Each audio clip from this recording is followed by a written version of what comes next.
সরস্বতী পুজো উপলক্ষে আমাদের দাসনগর জাগরণ সংঘ ক্লাবে ব্যায়ামের শো হচ্ছিল। আর এই মাঝখানে যে রয়েছে সেটা হলো আমার দাদার মেয়ে। ও খুব সুন্দর যোগাসন করে, তো সেটাই আমি আজকে দেখতে গিয়েছিলাম। আর তার সাথে তো ঠাকুর দেখতেই হবে, ম্যান্ডেটারি। আমাদের এখানে দাসনগরে এক সপ্তাহ ধরে সরস্বতী পুজো হয়, তার সাথে মেলা রয়েছে এবং বিভিন্ন ধরনের প্রোগ্রামও হয়, নাচ গান আবৃত্তি, আঁকা, ব্লাড ডোনেশন ক্যাম্প, আরও অনেক কিছু প্রোগ্রাম হয়। প্রতিটা ক্লাবেই হয়, শুধু আমাদের ক্লাবে নয়। তো প্রথমে যেটা ছিল সেটা এভারগ্রিনসে নাচ হচ্ছিল, তো সেখানে আমি ঠাকুর দেখতেও গিয়েছিলাম। আর আমার এখানে হচ্ছে ব্যায়ামের শো হচ্ছিল। তো দেখো, দেখে বলো কেমন সুন্দর করছে আমার ছোট্ট সোনাটা, এত সুন্দর ব্যায়াম শিখে গেছে।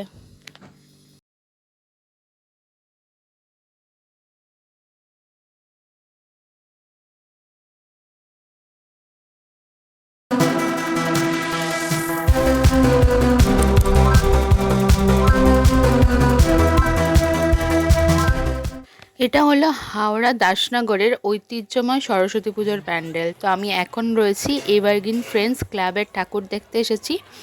তো আমাদের এখানের দাসনগরে সরস্বতী পুজো ভীষণ জাঁকজমক করে হয়। তো দেখো ঠাকুরটা কত সুন্দর। এই বছর এভারগ্রিনসের চিন্তাধারা ছিল তিরুপতি বালাজি মন্দির। তো ভীষণ সুন্দর লাগছিল বাইরে থেকে প্যান্ডেলটা।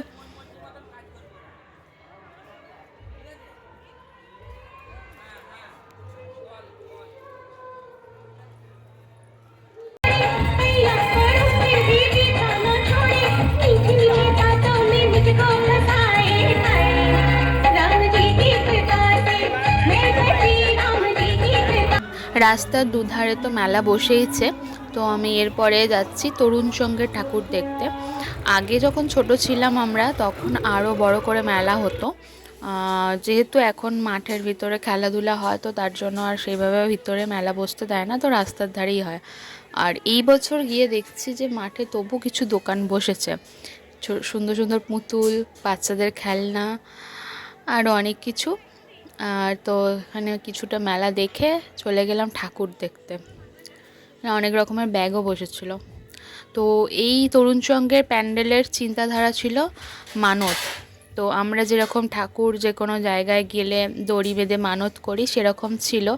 তারপরে গাছের তলায় যেরকম ঠাকুর বসিয়ে দিয়ে আসা হয়, যে ঠাকুর ভাসান করা যায় না, সেরকম চারিদিকে ছিল।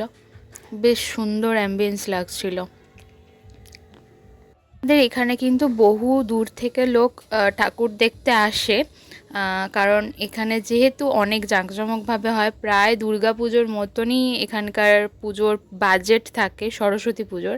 তো অনেক দূর থেকে কিন্তু লোক আসে। আর এখানে হচ্ছে অনেক আর্টিস্টরা আসে, গানের বলুন বা সিনেমা আর্টিস্ট। তো তার জন্য অনেক দূর থেকে মানুষ আসে কিন্তু দেখতে।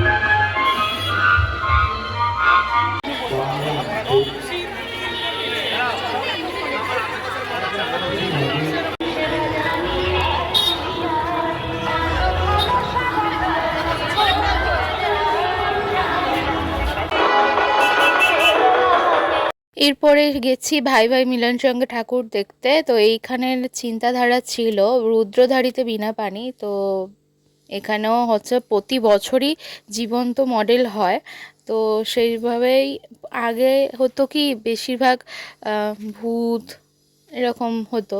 আর আমাদের ছোটোবেলা যখন ছিল, ভীষণ ভয় লাগতো এখানে ঢুকতে। তো এবছরে সেইভাবে খুব একটা জীবন্ত মডেল হয়নি, দু চারটে হয়েছে। প্রতি বছরই এদের এরকম ধরনেরই প্যান্ডেল হয় প্রথম থেকেই।